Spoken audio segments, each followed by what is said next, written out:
I'm not going to make a bunch of speculation videos about it because I'm telling you, dude, the Kyle Busch deal that wore me out that season. And we got another one coming up next year, so which will easily now transition into that. Kyle Busch, when asked by Bob Pockress, does he ever see a return to Gibbs, he said, I would say there's anything's possible always. Certainly that if I was welcomed, I would go back. If Hendrick welcomed me back, I would go back. But right now, I'm at RCR with my group of guys, and in the deal that I have right now in place, and so we're trying to work and build this program and make RCR great again. He said nothing's impossible. The door is open, for Gibbs or Hendrick to return to either place that he's formerly been, which caused a big stir. And I think a few things are going on here.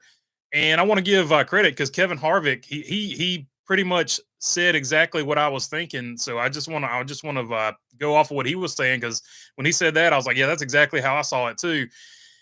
He said, if you're working on Kyle Busch's cars, that's not what you want to hear. You want to see a guy that is fully committed to RCR and building it up and making it as good as it can be. So I think that was spot on. Like you want a guy driving for you that is fully committed. You don't want somebody that's out there looking for better deals and stuff like that. So that is one way of looking at it if you're working on the cars and stuff like that. The other way of looking at it, and what I think Kyle Busch was actually trying to do, and I don't know if he really thought about, the guys working on his car and stuff like that, how they might take it or could possibly take it. I think he was just angling for a better deal. Like, you want to get as many people giving you offers as possible because you want to get as much money for your family as you can get in these negotiation situations. And to me, that's what I saw. I saw him just throwing it out there. Hey, if you're interested, make me an offer. Let's see what happens. That's, I think, what he was trying to accomplish. But I don't know. Me personally, if I was working on his cars, like, Kyle Busch would always be my guy. I'm a Kyle Busch fan, strong first name and all that. Kyle Busch, Kyle Larson, Kyle Sieg, Kyle Weatherman, the top 4 drivers in the series. But if I'm working on his car, that's not necessarily something that I want to hear. But I also know in my mind, in the back of my head, that, hey, you know what? He's probably just trying to angle to get as much money as possible. So I don't think it's quite as big a deal as we're making it out to be in the media, in social media, or whatever. I think it's just sort of the summertime. There's not a ton of stories. The NBA playoffs are over. This is just one of those things that, hey, we can latch onto this and make it a bigger story than it actually is. And I think that that's probably more or less what's going on with that. So I didn't really see it quite as big a deal as some of the other maybe pundits, I guess mainstream media pundits have made it out to be.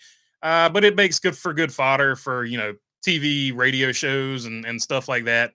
So yeah, that was I guess those are the two biggest stories. Of course, the ratings came out, and the ratings were really good for the Iowa race. I think it was 2.693 million viewers for Sunday's Iowa Corn 350 at NASCAR. So that is a very good, impressive number, especially for it being on USA. So congrats to that. And it was a good race, and I think everything went as was expected. So yeah. And now we'll jump into the chat and see what you guys want to talk about. I do have a poll question up.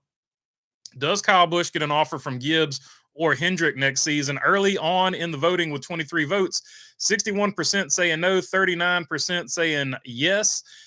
I'm going to have to agree with the poll right now as well. Here's the reason I think that. It's not because Kyle Busch isn't one of the most talented drivers out there. It's not because he isn't elite. It's not because he can't bring in sponsorship.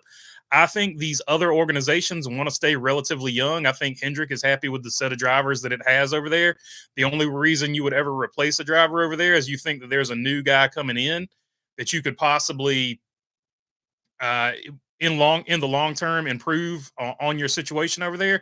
So it'll have to be a younger driver in that situation. And I think Joe Gibbs Racing is just in the process of getting younger. I think that's the whole reason that they got rid of Kyle Busch.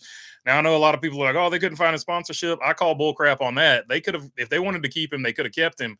I think Joe Gibbs just made the hard choice, like he did a million times on the football field. He made the hard choice of getting younger and having to let a veteran go because he knew it was in his opinion, for the better good of the overall team going forward. So I think they just made that hard call there. I don't think that Joe Gibbs is super sad about Martin Truex Jr. retiring. I think he's sad about that sponsorship money possibly going away, but I think he knows he needs to get younger now because he's given Hendrick a good head start. Hendrick's got guys over there that are going to drive for another 10, maybe 15 years in some cases. And Joe Gibbs Racing had the oldest roster aside from Ty Gibbs in the series. So at some point you got to get younger, and that's what they have to do. All right, now I'll jump into the chat and see what you guys want to talk about.